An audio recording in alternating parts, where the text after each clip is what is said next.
Hello guys, welcome back to the channel. In today's video, I'm going to show you how to find the 11 little whale location in Heartopia Call of Whales event.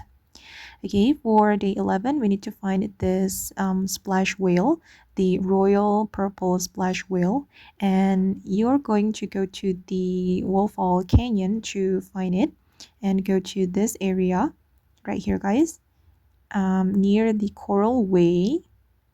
It's between the Coral Way and the Whale, and then take a picture of it.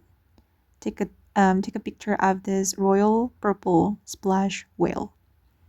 Okay, and then now it's time to find the bubble. Wait, guys, I'm looking for it now. Okay, and this is the bubble location. It's right here at the Whale on the top of this mountain, and then you're going to pop the bubble to get the royal purple splash whale pure nature. Okay guys, and that's how you can find the 11 little whale location in Heartopia Call of Whales event. I hope this video will be useful for you. Thank you so much for watching, and bye.